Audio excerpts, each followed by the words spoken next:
I'm tired of playing PS1 horror games.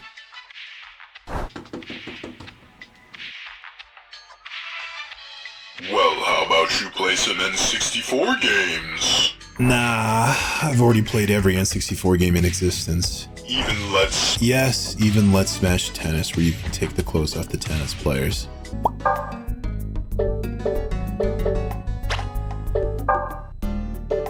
Oh, you thought I was kidding?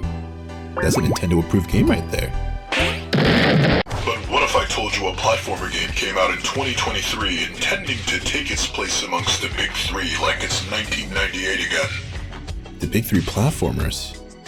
Yes, Super Mario 64, Banjo-Kazooie, and Chameleon Twist. No one's played Chameleon Twist but me, but I'm intrigued. Tell me more. Kidz 64. It's so man-children like you can recall simpler days of eating pizza on the floor and not having back pain from looking up at a CRT TV for 8 consecutive hours. Whoa, that sounds great, but wait, I can't actually play it on you? No, it's for PC. Then what was the point of this sequence? Why did I write this? To flex your cool holographic Golden Majora's Mask cartridge. Nice. Kidz 64. It's a 90s-inspired retro platforming collectathon, and it draws from the creme de la creme of that era. You could probably classify this as a nostalgia bait game, and the timing is just right, as the optimal nostalgia window seems to be around 20 to 30 years in the past. So, in just a bit, we're going to be getting like Halo 1 type indie games, and I'll be there when that happens, but for now, we're deeply entrenched in the grunge decade. And you can tell from the art style that's sort of the vibe they're going for. It's a little more Invader Zim to me than strictly 90s, so maybe we're blurring some lines. Anyway, this game is looking back at its predecessors and asking, what if there was more though? It's leaning more towards the Banjo-Kazooie side of things rather than the Super Mario 64, but the inspirations are all there. So it really is a love letter to the 3D platforming era of gaming. In the game, you play as a mutant one-horned goat named Sieve? Seve? I don't know, there's not voice acting, but Sieve controls super well. You have a ton of well thought out mobility options that are exceedingly satisfying to master, and you're constantly going to be pushing your skills to the limit with new tricks or discovering new ways to conquer obstacles. Although you only have a simple single jump, there's lots of other options that give depth to the movement, like wall jumping or wall slamming, because Sieve also has a classic goat headbutt, which you can use in the air for mobility, or smash into walls for an extra bounce to get some vertical distance. And while we're on the topic of walls, the game has some very interesting physics-based stuff where if you jump next to a wall, Steve can actually get more height because he'll scramble up it. This seems strange to me at first, but it becomes utterly second nature in no time, and to be honest, I don't know why every other platforming game doesn't have this as well. There's also a ton of other mechanics that are regularly introduced and used to keep things varied and fresh, and Steve will also unlock a few new abilities throughout the course of the game, but more on that later. Okay, so let's dive into the Kidz experience. So the game actually boots up in a 4:3 ratio with CRT filters turned on, so it's clear the devs are going for a very specific aesthetic. But I'm gonna play it in widescreen because I'm not ready to fully commit. Or am I? True to N64 fashion, the game has a low poly, sort of blurry, cartoony aesthetic, but the animations are beautiful and kind of remind me of stuff like Looney Tunes with the way Steve flounders around. Anyway, it spawns you into what is going to act as an overworld of sorts, just like Super Mario 64's castle or Banjo-Kazooie's mountain. Apparently, this world is a reoccurring dream Steve is having, and he's determined to get some dream nachos. Enter your pal Alexis. No. Stop.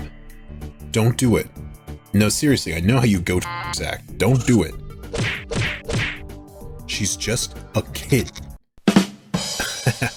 You see, it works on multiple levels because goats are called kids.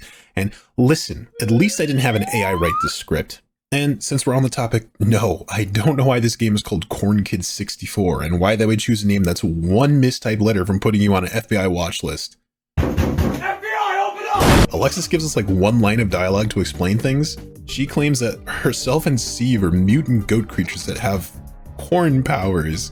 And if Steve gets stuck in this reoccurring dream, he'll lose them?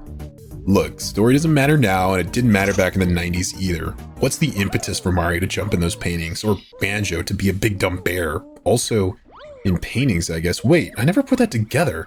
What was the painting motif all about? Anyway, Alexis has cooked up an enormous tutorial level for you with her corn powers to explain the mechanics of the game, of which there are many. So this is a cool little playground for us to come to grips with the particularities of the title. Also, I should note that most of the dialogue in this game is between two teens with a 90s flair and is written as such. Now, at one point in my life, I would have rolled my eyes at this, but I guess the nostalgia is just hitting hard because I really enjoyed all the interaction between these two and the various other characters. It really adds to the charm of the game. So, there's plenty of familiar stuff here, like there's a basic combat system, but just like its predecessors, it's really nothing to be excited about. The enemies are pretty funny, and apparently are all gamers, because upon defeating them, their blood coagulates to its base element, Mountain Dew.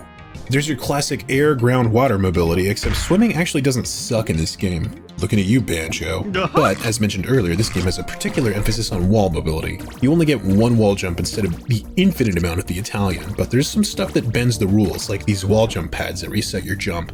You also typically only get one air dash, but bumping into stuff like enemies or these bubbles resets that too, leaving a lot of room for creative platforming sections that feel almost like puzzles in themselves, figuring out where and when to use your dashes and jumps to get the resets you need. Somewhat surprisingly, there's a max distance you can fall in this game, and after a certain height, Steve will just tumble out of control. But later on you get an ability for Alexis to teleport you out of this dire situation. Predictably, there's plenty of collectibles in this game, but the main one is these XP cubes, which will increase Steve's level, which generally just allows him to pass through doors that are locked according to some number. I think this is a pretty good idea, as it gives you an actual reason to go get all of the collectibles. Also scattered around the world are these mirror challenges, which are sort of like those isolated platforming challenges from Mario Sunshine. These are generally very tough, focused gauntlets that will push your skills to the limit, and they all feature a different mechanic for you to master. My personal favorite was actually using that fall state mechanic as a challenge, where you have to survive a controlled descent through a bunch of obstacles.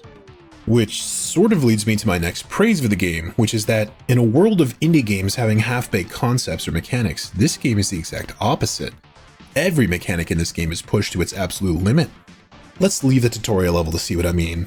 So, in the second world, Steve picks up a drilling/digging move where he's able to go into dirt and tunnel around like Bugs Bunny. Now, when you first get this, your brain goes, oh, cool, I can tunnel under those gates and get those pickups I couldn't earlier. But then the game is like, oh yeah, you can tunnel into walls as well, which leads to another dimension of puzzling. But then, if there's just a freestanding chunk of dirt, you can tunnel and pass through the other side.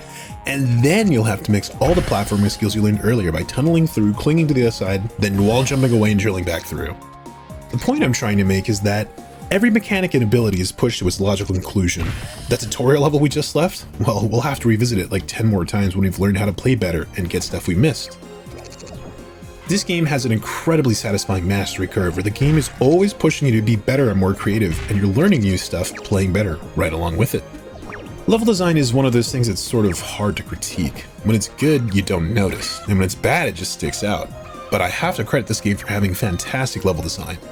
This game is packed with stuff to do, and there's no area that has just one purpose. You'll do some crazy jump, get some hidden XP pickup, and think to yourself, yeah, I'm the best for noticing that secret. But then it turns out that was just the beginning of an entire new area, and there's a whole bunch of other content in there. In fact, this might be one of the densest games I've ever played. Like, Kidz 64 might be approaching the singularity point of gaming content. Which is good, because, remember this second level? Wallow's Hollow, a really fun place with evil owls and pig people that worship a dog god by reciting palindromes. And a big drill in the middle that can reverse the level like you're playing Zelda Twilight Princess on the GameCube and then you suddenly switch to the Wii. Yeah, that's the last level. The tragic reality, and my only real criticism of this game, is that it's too short. After you beat this level, there's a linear tower that acts as like a boss gauntlet challenge, and then it's just over. Which is weird because it seemed like Steve was set up to get some new power up every new area, and the game mechanics are incredibly in-depth for such a short outing, and the game was just picking up steam. I don't know the full history of this game, but it turns out they tell you right here on the store page, so dang. But after beating the supposedly final level, this mysterious door appears. Yeah, so remember how I explained the XP lets you go through doors earlier? Well, surprisingly, even with my enhanced attention to detail, I was still missing quite a bit.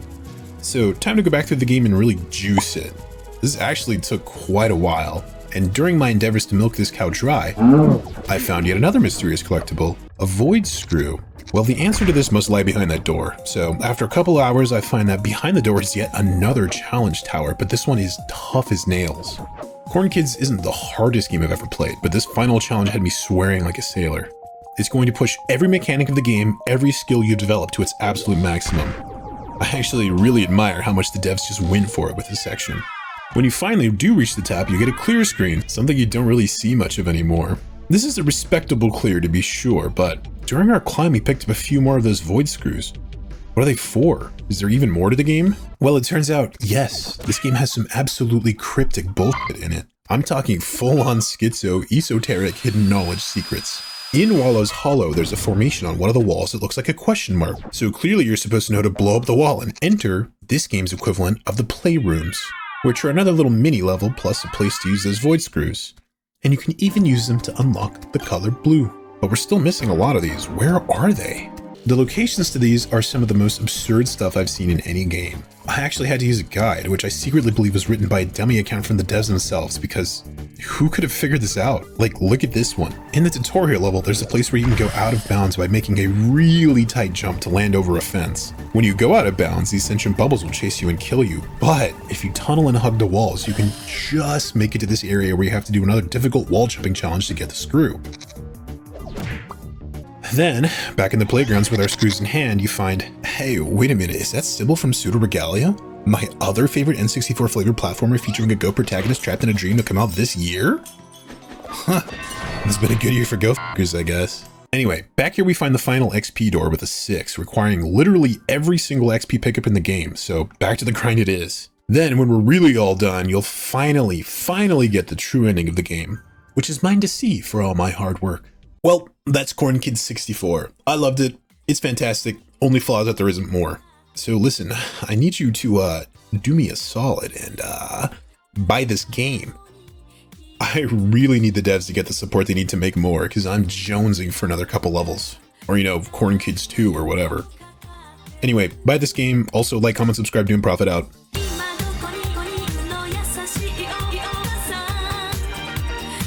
Hey, thanks for watching this far. But guess what? During the filming of this video, the very first scene with the PS1 and the TV, my PS1 broke, so I couldn't have a real PS1 image on the screen. So I had to replace it with a random VHS I had lying around. And if you can guess what VHS I used, I will give you $100. It's a fun little contest. But honestly, I think it's so obscure, no one will ever claim this prize. Also, if you like PS1 stuff, consider watching these videos. It really helps the channel out. Thanks.